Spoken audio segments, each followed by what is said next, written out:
happening, sports people? Let's get it. Here we are coming up on our second week of no NFL football, and pretty much sucks, right? I mean, I know they got the UFL football starting up, here in another week or two, or whenever they're going to start. I'll say this much about that league. I congratulate those guys for wanting to continue their pursuing that NFL dream. I just can't get into it. If that league's going to be successful, they're going to have to do what the USFL did back in the day. They're going to have to, pick off one of these high draft picks, coming out of college. So until then, I'm going to do things like, pay attention to the combine, the draft coming up. You got the Senior Bowl, things like that.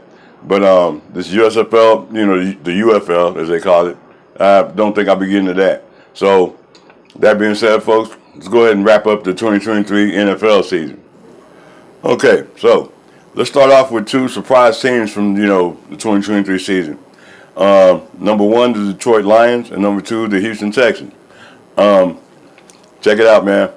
I'm going to start with Houston first because I guarantee you, nobody here in this city thought that, the Houston Texans were going to have the season they had, and I'm one of them.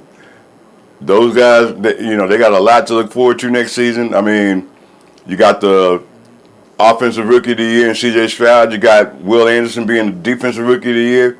And I really think that DeMeco Ryans got robbed. I mean, come on, man.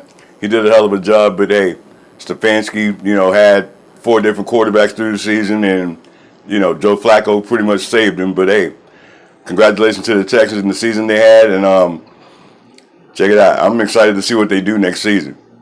You get Tank Dell back. I mean, add him to Nico Collins in their receiving core. Your running back is straight, and like I said, C.J. Stroud. C.J. Stroud's going to be a good quarterback for the next couple of years. So, congratulations, Houston. I mean, the sky's the limit in my eyes. As far as Detroit, man, I tell you what, I guarantee you nobody in the country saw that coming. I got to give credit to my little brother here because, like I said before during the preseason, he told me, "Hey, man, I think Detroit's going to be one of the best teams in the league," and I all but laughed at him and wanted to kick him out of the club because I'm like, "Hey, this guy didn't know he's talking to Detroit, seriously." But hey, look at what happened.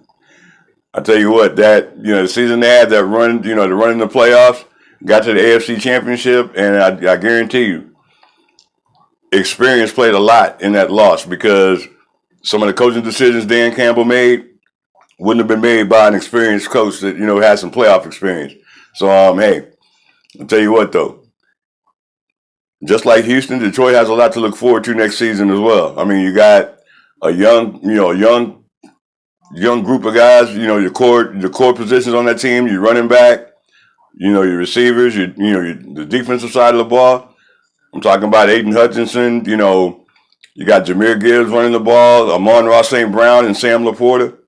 Hey, man, Detroit's going to be good for a while. And, I mean, congratulations to Detroit. And I'm pretty sure your fans are very happy about that one. So we'll see what you guys do next year as well. Okay, now let's get on to the disappointing teams for last season. I'm going to head over to the NFC East because that's where both teams reside. Talking about the Philadelphia Eagles and the Dallas Cowboys. Let me go ahead and start with Philly because they'll probably be the easiest here. Philly, for the last 2 years, we watched you guys, fall apart, at the end of the season.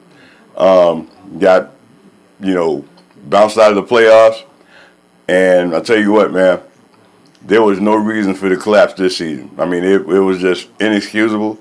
And if you guys are fired the offensive coordinator for that, I really, really don't understand the meaning of that. And I'm kind of looking at you, Sirianni, because it seems to me your defensive side of the ball kind of fell short too.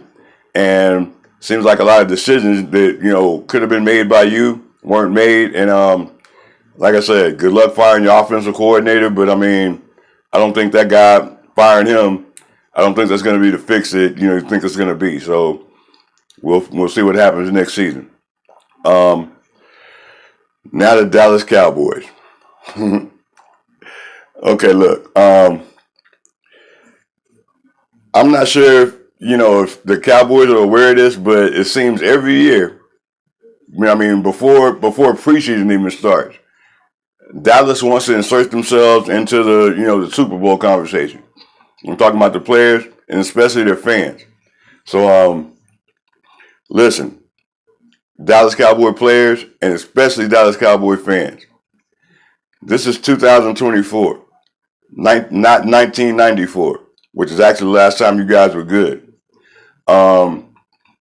Dak Prescott, CeeDee Lamb, um, Ezekiel Elliott when you had him, and Tony Pollard, those guys were never going to be the triplets. And for those of you who don't know who the triplets are, I'm talking about Michael Irvin, Emmitt Smith, and Troy Aikman.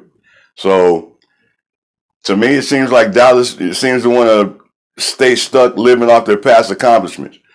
You guys aren't the team of the 90s. You guys aren't even America's team anymore. Nobody calls you that. So if the Dallas Cowboys want to have any kind of success going forward, you're gonna have to shake off that team of the '90s stuff because that's not you guys. You guys haven't earned that star in your helmet, just like Bill Parcells came in and took the star off the helmet because he said you guys need to earn it, and I think that's what needs to go on right now. That's pretty much all I got to say about Dallas, and Philadelphia. Hopefully, like I said, next year, we won't hear Dallas chirping at the beginning of the season. I highly doubt it. But Philly, you guys got some soul searching to do, and I hope you guys get it right because I was really pulling for Philly this year. So that's all I got on the disappointments of the season. So that was my part one of my wrap up for the 2023 season. I'm going to come back and talk about some coaching moves. Some things coming up for the draft. So stay tuned, guys. We'll see you on the next one. Peace.